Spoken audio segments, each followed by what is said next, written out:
ಹಿಂದಿ ಬಂದ ಕರೆ ನೀಡಿರಲ್ಲ, ಇದಕ್ಕೆಲ್ಲ ಅಂಗಡಿಯವರು ಮತ್ತ ರೈತರೇನ ಸಪೋರ್ಟ್ ಮಾಡಿರಲ್ಲ, ಎಲ್ಲರಿಗೂ ಅಭಿನಂದನೆಗಳು.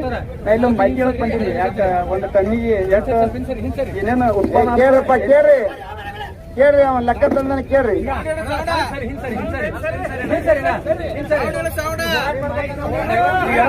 ಬೇರೆ ರಾಜ್ಯದಾಗ ಎಷ್ಟೆಷ್ಟು ಒಂದು ರೈತರ ಹೋರಾಟಕ್ಕೆ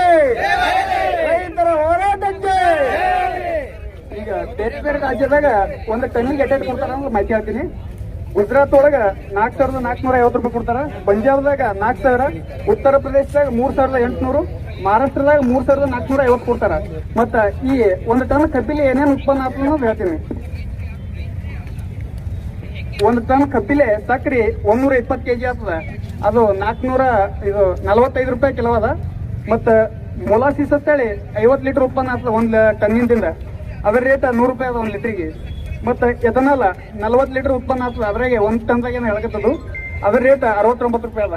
ಮತ್ತು ವಿದ್ಯುತ್ ತಯಾರಾಗ್ತದ ಅಂದ್ರೆ ಕರೆಂಟ್, ಅದು 160 ಕಿಲೋವ್ಯಾಟ್ ವಿದ್ಯುತ್ ತಯಾರಾಗ್ತದ 1 ಟನ್ದಾಗ.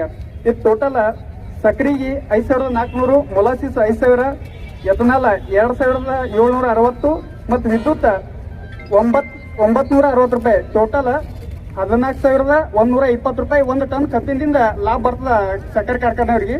ಮತ್ತೆ ಇಟ್ಟೆಲ್ಲ ಇದ್ರು ಈಗ ಈ ರೈತರ ಪರವಾಗಿ ಈಗ ಏನ್ ನಾವು ಆರಿಸಿ ಕಳಿಸಿದೀವಲ್ಲ, ಮೊದಲನೇದಾಗಿ ಈ ಪಾರ್ಲಿಮೆಂಟ್ರಿ ಒಳಗ ಇವರು ಸಂಸದರು ಮಾತಾಡ್ಬೇಕು, ಅವರು ಮಾತಾಡ್ಲಾಗ್ಯಾರ.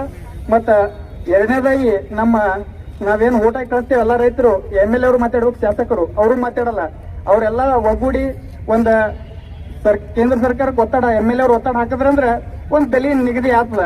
ಯಾಕೆ ಮಾತಾಡಲ್ಲಾಗ್ಯಾರ MLA ಸಂಸದರಪ್ಪ ಅಂದ್ರ, ಈಗ ಅವ್ರನ್ನೇ ಕಾರ್ಖಾನೆ ಅದಾವ. ಈಗ ರೈತರ ಕಾರ್ಖಾನೆ ಇದ್ದು ಅಂದ್ರ ಅವ್ರು ಮಾತಾಡ್ತಿದ್ರು, ಈಗ ಅವ್ರನ್ನೇ ಕಾರ್ಖಾನೆ ಅದಾವ ಅಂದ್ರೆ ರೈತರ ಅಟ್ಟೆ ಮಾತಾಡ್ಬೇಕಾಗ್ಯದ. ಅದಕ್ಕಾಗ ಈಗ ಏನ್ ಮುಂದಿನ ದಿನಮಾನದಾಗ ರೈತರು ಏನದ ಅಂದ್ರ, ಯಾರು ನಮ್ಮ ರೈತರಿಗೆ ಬೆಂಬಲ ನೀಡ್ತಾರ, ರೈತರಿಗೆ ಸಪೋರ್ಟ್ ಮಾಡ್ತಾರ ಅಂತ ಜನಪ್ರತಿನಿಧಿಗಳನ್ನ ಆರಿಸ್ತಿರ್ಬೇಕಂತ ತಮ್ಮಲ್ಲಿ ಕೇಳ್ಕೊತೇವೆ.